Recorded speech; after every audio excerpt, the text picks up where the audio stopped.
On this episode of the Best of the Our View podcast, I welcome my guest, Celina Wesneski. In this clip, Celina is describing the many years it took to receive a proper diagnosis. She had been experiencing many symptoms for many years, but doctors were unable to properly diagnose her. And I am excited to share this conversation with you because for me, this conversation really took on a whole new meaning of the importance of being our own self advocates when it comes to our medical history and our medical journey through life. I hope you enjoy this conversation and be sure to listen to the full episode on Apple Podcasts, Spotify, or you can watch the rest of the video on our YouTube channel. Just search for Our View Podcast on all platforms. Could you go into what your diagnosis is called, and what are some of the symptoms that you were experiencing, before your diagnosis, and what made you, start to look into what the possible issue could have been? So I had health issues from since birth that they could never figure out what was wrong, like just chronic infections and crying all the time, things like that. I was slow to grow, like I had delayed bone growth and things like that. So they had taken me to a geneticist when I was a little baby back in 1981, but they couldn't find anything wrong because I met all the milestones and everything like that. By the time I was 11, I had just constant pain all the time. I was, in and out of the hospital and in and out of tests and running all these tests, trying to figure out what was going on.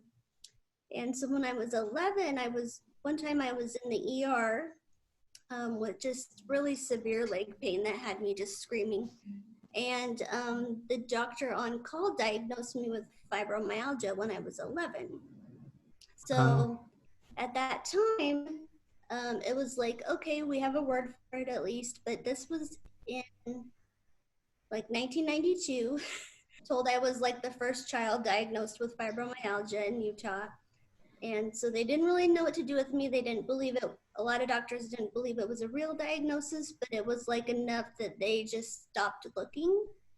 And we kind of accepted it as that's what the diagnosis is, and they didn't really know what it was. So throughout my life, things just kept getting worse. But I was able to really push through pain and push through things like I skateboarded, I did dance class, I wow. was doing musical theater, I was doing all this stuff. And then afterwards, I would just be at night crying in pain.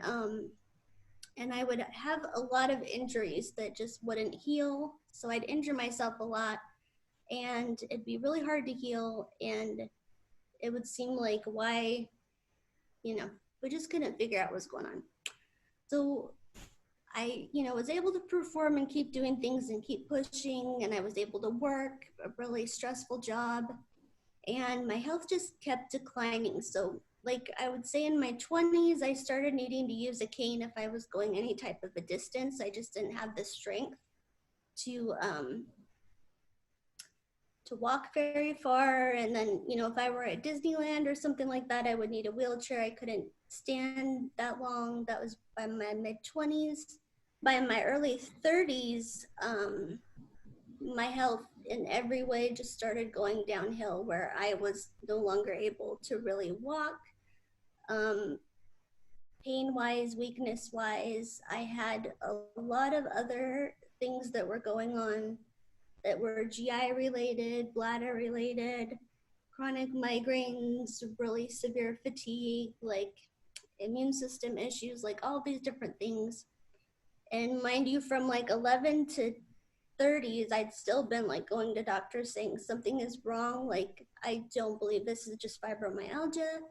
Not that it's just fibromyalgia, but it just seemed like something else was going on. And there were all these diagnoses I was getting that I just in my heart knew they had to be related. They couldn't just be like 20 different diagnoses that don't relate. So Right.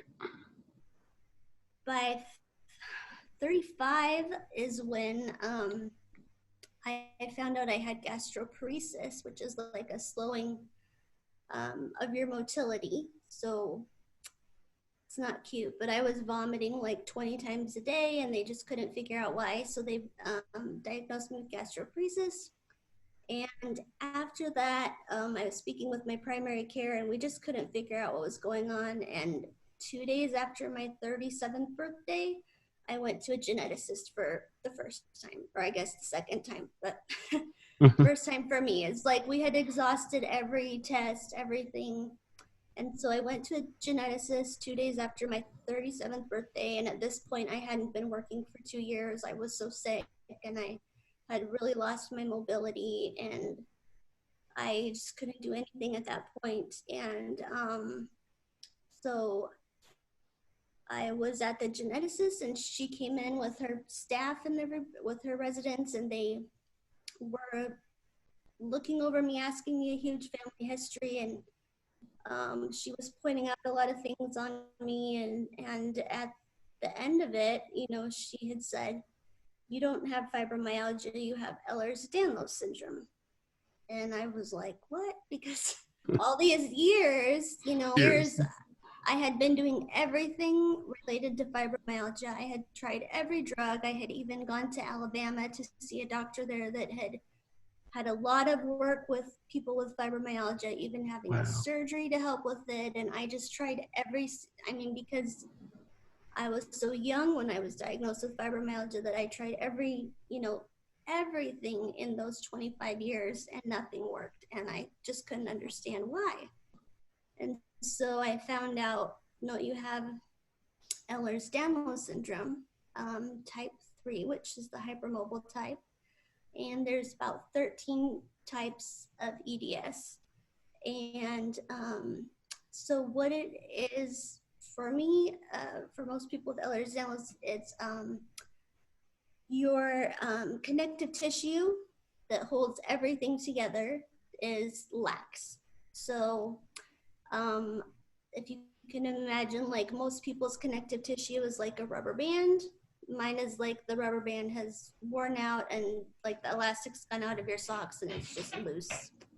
So to make up for it, the rest of my body, like my muscles and everything else, has to hold everything together. So that's why I'm in a constant state of like muscle spasms and things. So it also affects, internally. There was a lot of things that didn't make sense. I was having a different GI type of a surgery, and they looked at my gallbladder while they were in there, and it was literally just like falling apart, which I didn't have my EDS diagnosis at the time, so they were just like, I don't know what's going on, but like your gallbladder is falling apart. Oh So man. and there's been a lot of internal things like that. So the connective tissue within your organs can also, come apart. Um, so basically, it causes a lot of pain and there's a lot of comorbidities that go along with it. So I have autonomic dysfunction. So it's a problem regulating your temperature, regulating your blood pressure. Um, and there's just a big long list of comorbidities that go along with it. But yeah, it wasn't until 2 years ago that I actually had a name for what was going on.